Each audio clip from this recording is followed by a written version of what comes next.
Hi, I'm Rohan and I'm going to present a project on a financial analysis that I did for two industries um, with 5 companies on each industry.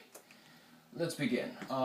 Starting off, we had to compare two different industries, and with 5 companies within each industry, we had to collect data and analyze it, and then finally come up with a conclusion as to which final 2 companies within one among each industry is the best to invest on.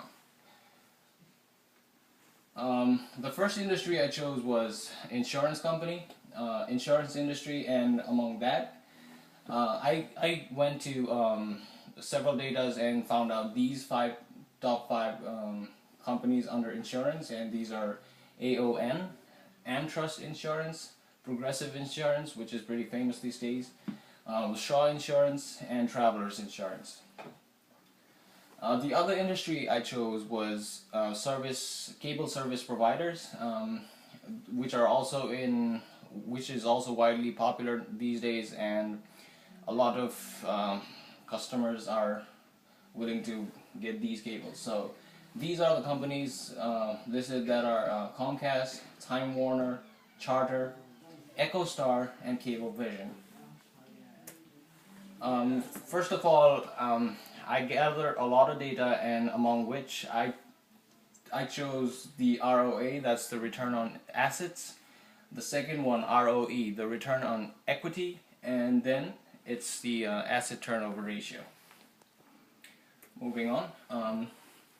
So this is the data I got for the insurance companies, starting off with AON all the way over here, and this is the last one, that is the AmTrust. You can see AmTrust has like literally leapfrogged each and every company in its category right now, but this is just the return on assets. So we have to look more data to find out more about this company, but so far the ROA for AmTrust is the highest, and which is a good sign, because return on assets is always denoting a positive return on your assets. It just means that your assets are valued well and they're doing real good. The data that really is the most important one, as what I think, is the ROE, which every company is looking forward to build it up so that more investors invest on them. ROE stands for return on equity, which is basically why the main objective of any company or corporation is to maximize shareholders' equity. So in this one too, the last one here is the AmTrust one, which shows significant amount of growth in the last year. So, and it's been showing a growing trend except for 2011 here, and after that it's straight up skyrockets back in 2013 again. Moving on, the asset turnover ratio, as you can see, this one here is AmTrust, but it has like really low numbers on here, because to be straight up, it's an insurance company and it deals with assets, that's for sure, but it involves a lot of service too. So this data, although it does mean something, it actually carries a lot lesser significance. So moving on, I gathered data for the cable operators as well. I chose ROE again, but then again I chose PE ratio for cable, because the asset turnover ratio in the cable company itself is also not so significant, as they don't deal much with assets for their capital gains.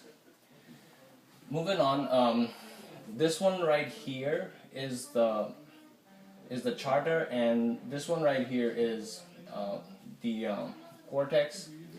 Which I believe does not really make a lot of difference. Again, it's based on assets, so we can get a lot of information from ROA, but more data from ROE is what we're looking for right now. So as you can see, the Cortex over here, this is the Cortex right here, and this, which I think is the best one to invest on because it's been showing good numbers and it's been competing well as well. It has a good trend going on, and return on equity is always high. So this is a very significant data, and that's why I think this is a very significant one. This one is kind of interesting because this one right here is the Cortex again, the Cortex company, which shows enormous growth in its last year, which kind of took me by surprise, but then again, it's actually not so surprising as they're a growing company and they've been doing really well.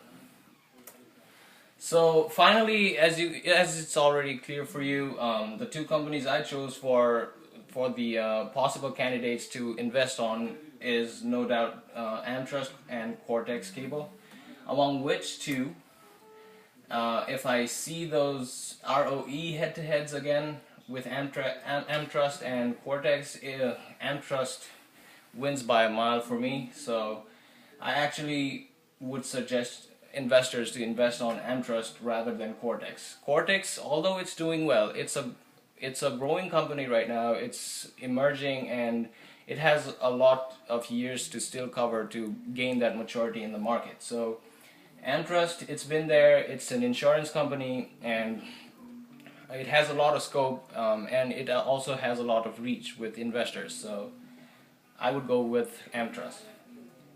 The reason being, AmTrust has a better return on equity, as we can see that clearly. Its numbers, all the ROE, the ROAs, and the asset turnover has been steady, and it's been showing a positive trend. It's way ahead of its competitors, as you saw in all those graphs. It's a financial institution. It's an insurance company, so it has a wider scope as well.